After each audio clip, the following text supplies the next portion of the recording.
Polar vortex is bringing a major cold snap to the United States this week and the coldest wind chills of the winter season. And it's also bringing a major winter storm with heavy snow, ice, more heavy rain, and the potential for severe weather. And then we're going to look at the long range forecast as we head into late February and even early March as winter just does not give up. We have more potential winter storms even into March. So if you are new here to the channel, make sure to subscribe, follow along with all my detailed, accurate weather breakdowns. We're only 472 subscribers away from 127,000. You want to help me get there? Subscribe to the channel if you haven't already. Like the video, give it a thumbs up, especially if you do find it informative, and share this video with friends, family, and on social media. I definitely appreciate it. Let's get in and talk about the polar vortex because it is in our backyard essentially here as we go through this week.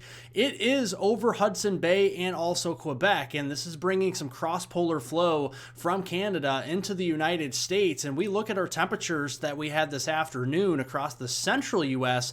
Yes, we had some 60s and 70s down here in New Mexico and Texas, but look to the north, up here into the Dakotas, Minnesota, parts of Nebraska, northern Iowa, Wisconsin, sub-zero temperatures, and our wind chills this afternoon were significantly below zero, around 15 to as much as 30 degrees below zero, the peak heating of the day. Now, as we go into tomorrow morning, here are your low temperatures across the heartland, and notice up into North Dakota, parts of South Dakota, and Minnesota especially.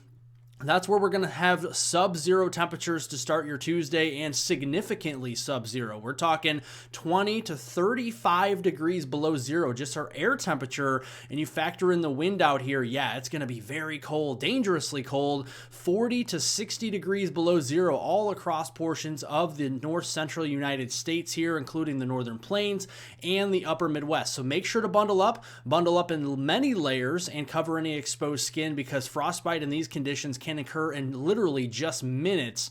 Now let's look here at the western U.S. this afternoon. Coldest areas to the north up there into Montana, parts of Idaho and Wyoming, northeast Colorado. Temperatures there, especially in the higher elevations, sub-zero. Wind chills this afternoon, actually, especially into Montana, we're around minus 30 degrees below zero. Now as we start the day tomorrow, Montana, especially the eastern part of the state, we're going to start anywhere between 10 and 20 degrees below zero with our air temperatures.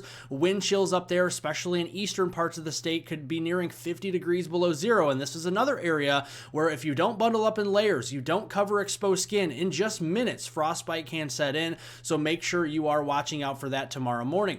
How about the eastern U.S. this afternoon? Yes, a very cold winter day from Michigan, the Ohio Valley of Indiana, Ohio, over here to the northeast, all the way to Maine. We're seeing temperatures in the single digits and the teens, 20s and 30s further south, and more of the 50s, 60s here across the southeast, 70s, warmer air in South Florida. Now, if we look at our wind chills this afternoon, we were below zero a little bit across Michigan, near the Great Lakes into northern Indiana, northern Ohio, into portions of northwest Pennsylvania, New York State all the way here into New Hampshire, Vermont, and Maine. A lot of these areas just a handful of degrees below zero with our wind chills. But you see as we go into tomorrow morning, here are your lows. We're going to be a few degrees below zero with our air temperatures, but our feel-like temperatures could be significantly below zero, 15 to as much as 30 degrees below zero. So over here especially, again, you want to bundle up in layers and cover any exposed skin. Frostbite in these areas could occur in less than 20 minutes time.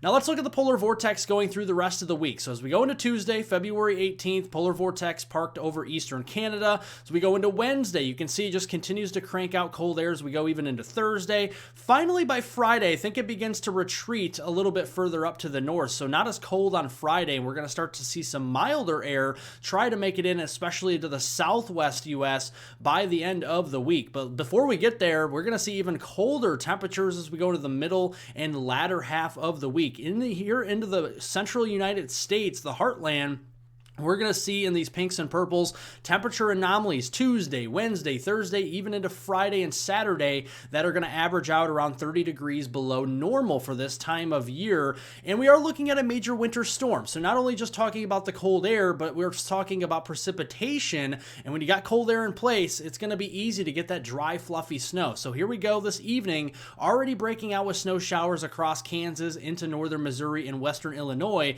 That is the start of our winter storm. as we go into your morning hours, this is Tuesday morning commute, looking at all blue, that is snow into Kansas, southern Nebraska over into Missouri, downstate Illinois there, and then more of a mixed bag of freezing rain and sleet across portions of Oklahoma, especially central and northern Oklahoma, so Norman, Oklahoma City, Tulsa, back to Elk City, Lawton, and Fort Sill. Those areas could be seeing some mixed precipitation. Watch out for some icy roadways. All liquid further south, so along and south of the Red River into the Dallas-Fort Worth area, Paris, Texas, Tyler, Texas, and Texarkana. Those areas will remain all rain Tuesday morning.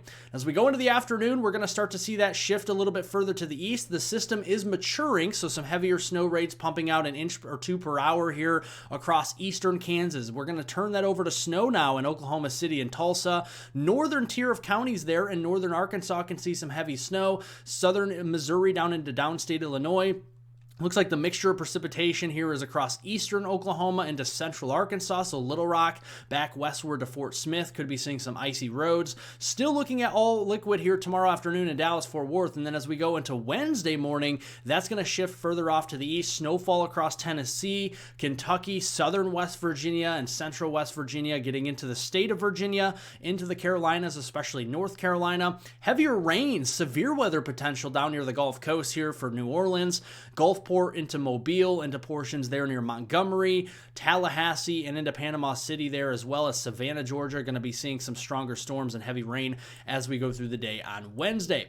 So looking at the potential of a nor'easter, and again, I'm not here to hype anything. I'm literally just showing you the models and showing you what the most likely scenario is. Here's the European model at Thursday morning. Notice it's very suppressed south here, and the I-95 corridor is bone dry. And notice as we go into Thursday afternoon, it's still well offshore here, maybe bringing some snow showers here across southern Maryland, Delaware, and Jersey, maybe up to Cape Cod, but the I-95 corridor remains bone dry as we go into Thursday, and then going into Friday just continues to sweep off the coast. If you see the European model like this, just not going to happen. We're not going to see a nor'easter. Now, looking here at the GFS, the American guidance, very similar start to the European model, and as we go into Thursday afternoon, notice it's very similar, very dry conditions. Can't rule out a few snow showers, a few snow flurries on here for the I-95 corridor, but most of the snow and precip is well off the coast. So if I had to say, yeah, we may not have a nor'easter across portions of the Northeast. The trends right now, if you're hoping for big snow across the Northeast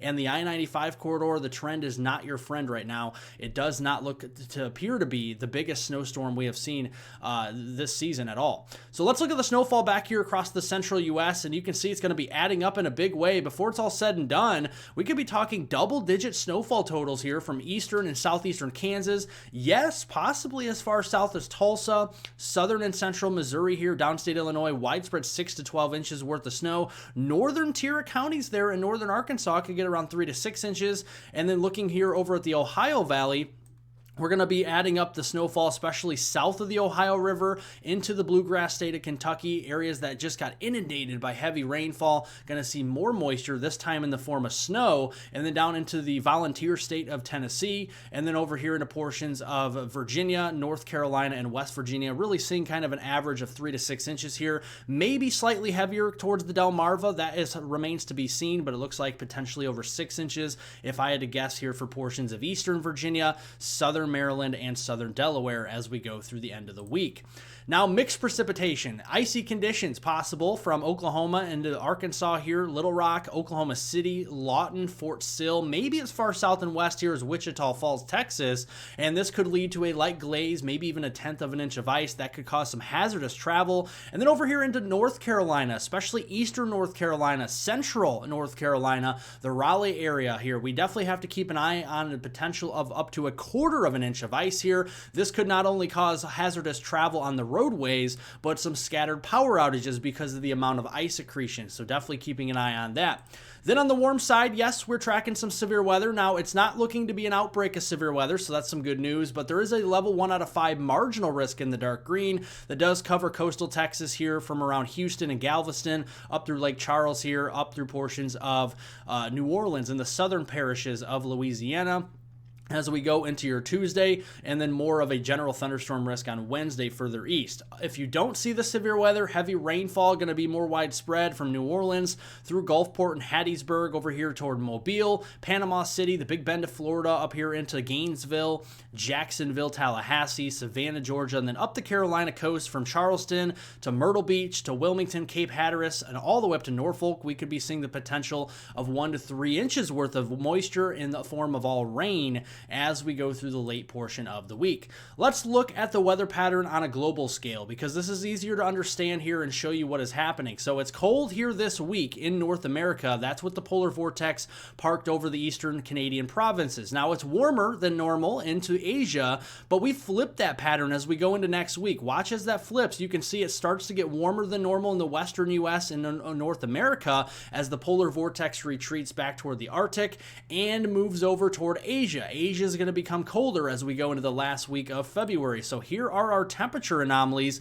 closer to home, and we are seeing some warmer temperature anomalies, and this may feel like summer, especially up here to the Dakotas where we're going to be 60 degrees below zero with wind chills at times. We could see a complete reversal next week where we see temperature anomalies 30 degrees above normal here. So we're definitely going to see a warmer trend as we go into next week. It's going to take some time to get here, but it will get here at some point, and it's going to be a drier trend with this as well. While there could be some moisture with northwest flow from southwest Canada down into the upper Midwest, Great Lakes, and Northeast, I think the areas that need to dry out like Kentucky, Tennessee, Arkansas that got inundated by very heavy rainfall and flooding should be able to dry out as we go into the last week there of February. And just to verify that with you, here we go on Monday, February 24th. Not much precipitation to go around here. Big high in the middle of the country. As we go into Tuesday, the 18th, notice we got that northwest flow, maybe a clipper system bringing some snow. A little bit of rain to the Ohio Valley, but nothing too significant.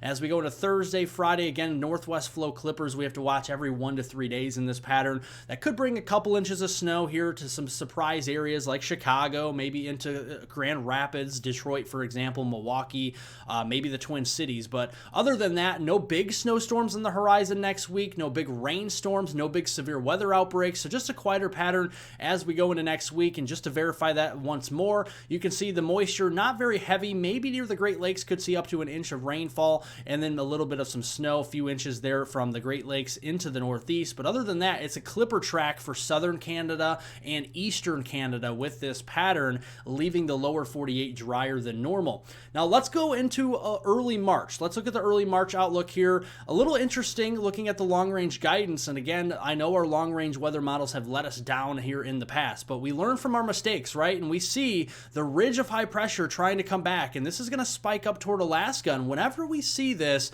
and it warms up in Alaska, they always say what goes up must come down. So if it's warmer in Alaska, yeah, it's going to be colder at some point in the northern United States. But if it's colder in Alaska, then it's going to be warmer in the lower 48. So it's warming up in Alaska there into early portions of March, that first week, which means it'll dump some colder air down. The magnitude of the cold air is remaining to be seen, but there is some colder air that is going to be here in the western U.S. as we go into that first week of March, at least through March 8th, and maybe some moderating temperatures across the east. Maybe not completely warm, and we're going to have variability. We'll have a couple cool days, couple warm days here in the early portion of March.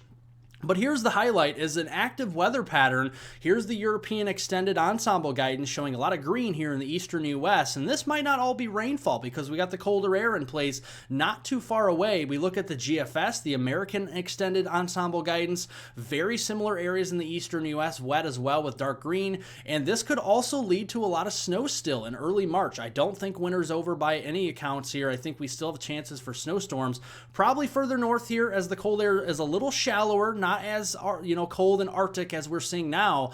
So that may benefit areas of the northern plains that have missed out on a lot of snow so far this winter, the upper Midwest, the Great Lakes, and then back into the Northeast. A big signal here, at least on the European ensemble guidance. We look at the American ensemble guidance, the GFS ensemble, and a similar painting of the picture here. Snowfall further to the north, and we take it one step further, showing you the Canadian ensemble guidance, and that too is showing a very similar track with snowfall snowfall further to the north as we go into March. So we'll continue to keep you updated on the latest weather information here on Weather on the Go. Again, my name is Hunter. We'll continue to inform you about these weather patterns and how they evolve into early March as we're getting closer to the spring months. Can you believe it? We're only a few weeks away. So thank you for watching. Subscribe to the channel. Follow along with all my detailed, accurate weather breakdowns. I'm only just over 400 subscribers away from 127,000. You want to help me get there? Subscribe to the channel. We'll keep you covered right here.